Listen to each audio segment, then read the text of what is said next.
working in the hospital, the orchid hospital. This one has had sunburn and it got cut, and the roots are really not very nourishing, and I am given a lot of plants that are, I like to call them my hospice plants, where they might die and maybe I'll just hang out with them until they die, or maybe they won't die. This is one of those, so I'm going to repot it, but it has like a little, I don't know if you can even see that, this tiny little green thing is either a new root, it kind of looks like a root, or it could be a flower spike, because a bunch of them are going to be blossoming. I think I have like 20 or 30 that are going to blossom. So I have this greenhouse, and I decided when I put the greenhouse together that I wanted to come here to take classes from the plants. Rather than giving classes about plants, I would come hang out with the plants and learn from them just by asking questions. And so today has just become the day to repot and play with the hospital patients. So I will repot this and then show you what it looks like as I kind of take it apart.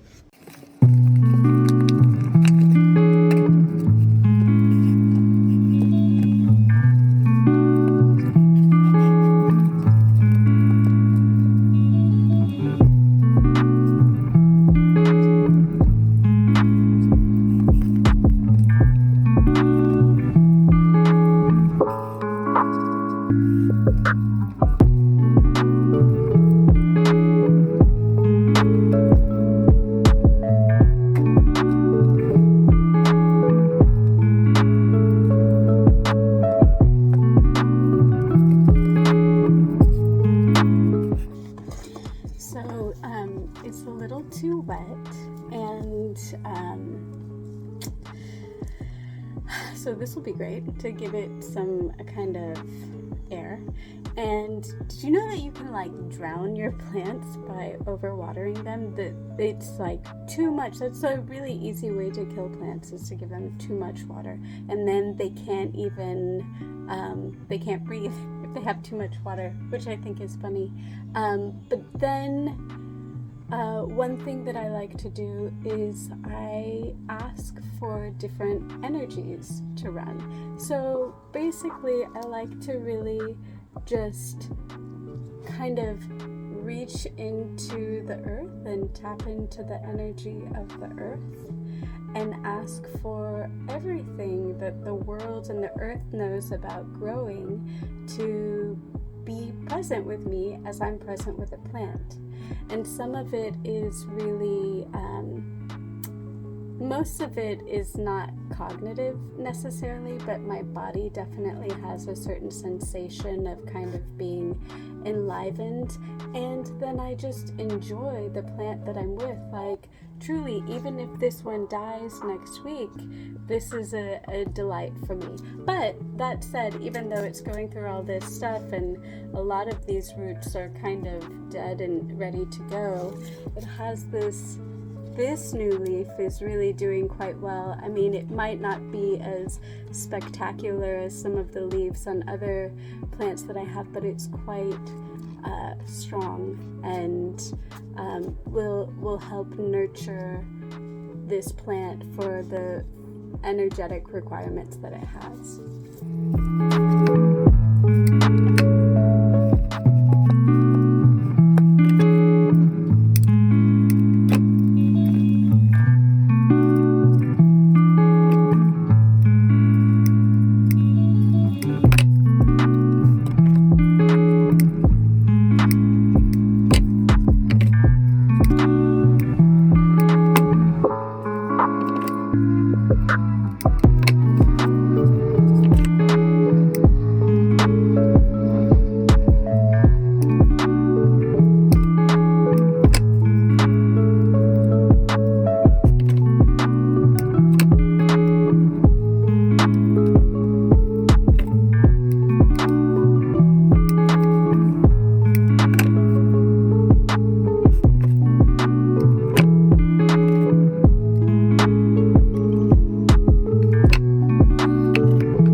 So these are the roots that are remaining.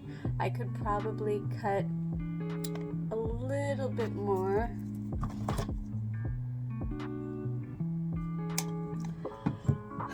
There you go. For this big plant, have that.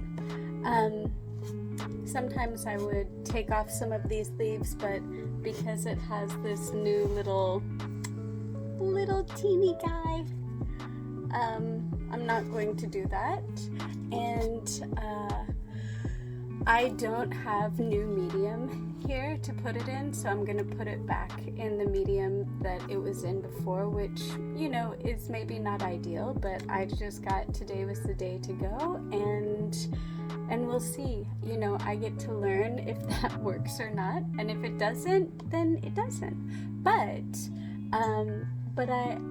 there's actually a lot of vitality in this plant still, and so, like I said, as I'm hanging out with it, I just like to see if there's anything that I can be energetically that can contribute to that vitality. Kind of like, you know, if you're hanging out with somebody that just really makes you happy and hanging out with them makes you feel more alive. I know that for me, hanging out with the plants makes me feel more alive and contributes to my life. And so then I just try to give that back by appreciating it and admiring it. And even if I make some sort of mistake, that's okay. Even if I use old medium with old roots in there, I do the best I can. And then we get to see, and I'll if I think about it, I'll show you how this plant does. Again, into the future, I'll probably take this leaf off, but right now it's getting so much energy from photosynthesis from the rest of the leaf, so I'm going to leave that so that it's able to use that for strength, and it doesn't seem like super diseased or anything that anything would spread. So, all right.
Gonna go back in the hospital, but we'll get to see how it does.